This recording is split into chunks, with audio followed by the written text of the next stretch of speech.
तीनों ने अपने अपने फोन उठाए और लोगों में बात फैलाना शुरू कर दिया। और रही सही कसर श्वेता बहू ने अपने पड़ोस में सबको बताकर कर दी। अरे वर्मा आंटी, अब हम भी जल्दी कार ले लेंगे, घर का रेनोवेशन होगा और ठाट से रहेंगे हम भी। अरे ऐसा क्या हुआ, लॉटरी बाटरी लग गई है क्या?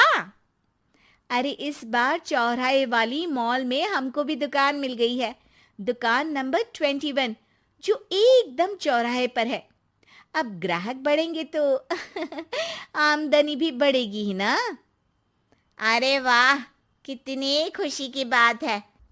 मैं बहुत खुश हूँ तुम्हें इतना खुश देख के। बाकी एक बात कहूँ, सबको मत बताते फिरना, किसी की नजर लग जाएगी तो खुशी की खबर वापस लौट जाएगी। हैं? ऐसे थोड़ी ना होता है, अब डरा रही हो। अरे सही कह रही हूँ, काली नजर कहते हैं इस चीज को, जब आप किसी को कुछ बताओ और वो काम बिगड़ जाए। अरे लेकिन मैं तो। तुमने सबको बता दिया ना? हाँ, फोन लगा लगा के। अब बच के रहना, काली नजर बड़ी खतरनाक होती है। श्वेता इतनी खुश रहती है कि वो वर्मा आंटी की बात पर ध्यान ही नहीं देती, जबकि पड़ोस में और भी लोगों से खुशी की खबर शेयर करती रहती है। अगले दिन राजेश बहुत दुखी होकर घर आता है। अरे बेटा, क्या हुआ? मुंह क्यों सूजा हुआ है? मधुमक्खी ने काट लिया क्या? माँ, वो दुकान किसी और के पास चली गई, किसी ने ज्यादा भाव लगा दिया। अरे पर बात तो आपसे हुई थी ना उस दुकान वाले की।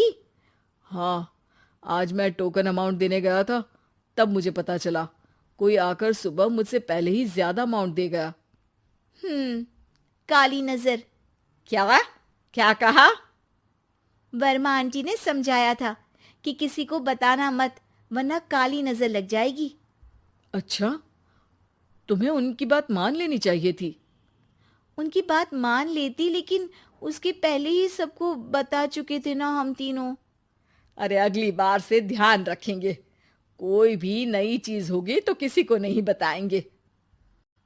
तीनों कुछ दिन ऐसे ही रहते हैं, पर एक दिन श्वेता को एक मेल आता है। राजेश, मेरा ऑनलाइन मेकअप कोर्स कंप्लीट हो गया, अब मैं खुद का पार्लर खोल सकती हूँ। अरे वाह, अपने मोहल्ले में ही खोलते हैं?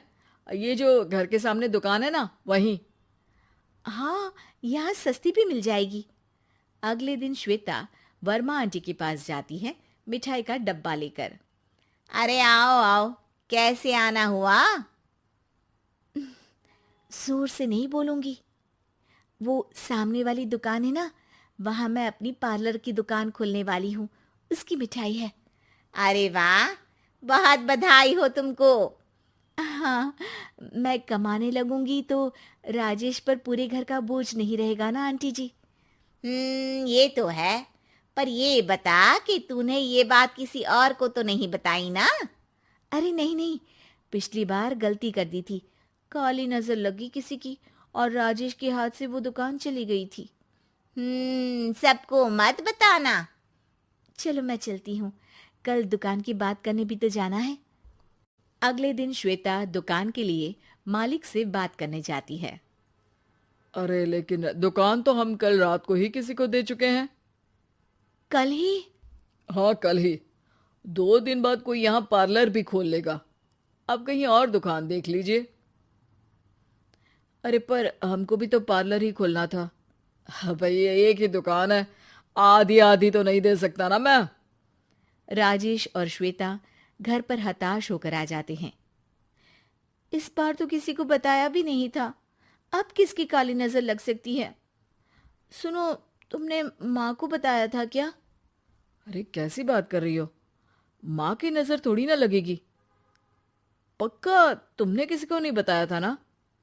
सिर्फ वर्मा आंटी को बताया था, उन्होंने ही मुझे किसी को नहीं बताने को कहा। अरे यार, तुम भी सही हो, मेरी माँ को नहीं बताने को कह रही हो, पर वर्मा आंटी को बताना तुम्हें जरूरी लगा।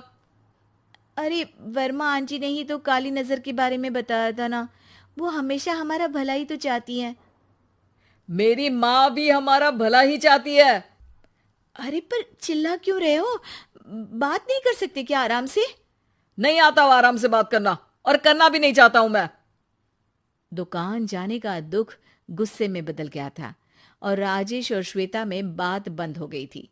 2 दिन बाद मोहल्ले में पार्लर का इनॉग्रेशन हुआ, जिसमें मोहल्ले के सभी लोगों को बुलाया गया, पर श्वेता, राजेश और माँ नहीं जाते।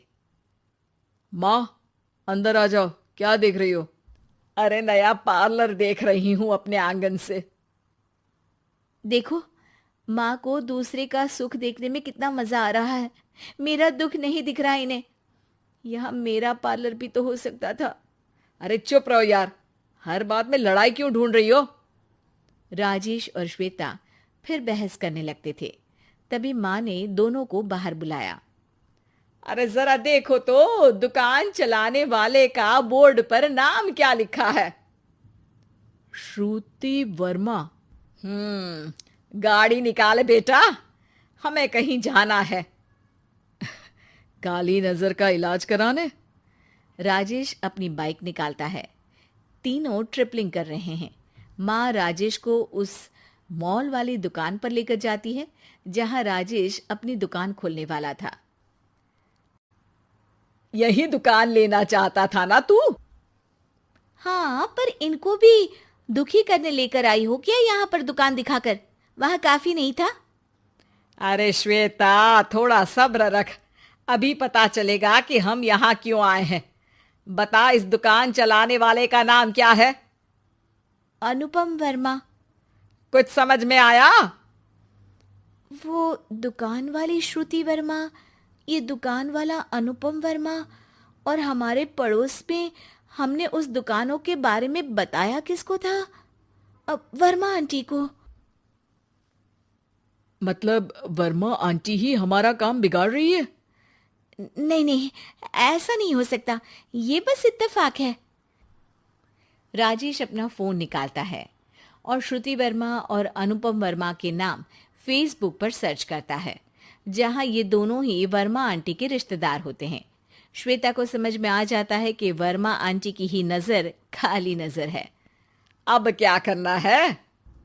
कोई भी खुशी की खबर हो तो काली नजर से बचना है, यानी वर्मा आंटी से बचना है। अरे पर मुझे ये समझ में नहीं आया कि वो हमारे साथ ऐसा क्यों करेंगी। अरे बेटा, एक सीख है, दूर के आदमी को आपकी तरक्की से कम परेशानी होगी, पड़ोसी को ज्यादा। दोनों माँ की बात में हामी भरते हैं और अगला काम चुपचाप करने की कसम खाते हैं, ताकि आगे से वर्मा आंटी कोई काम ना बिगाड़ सके।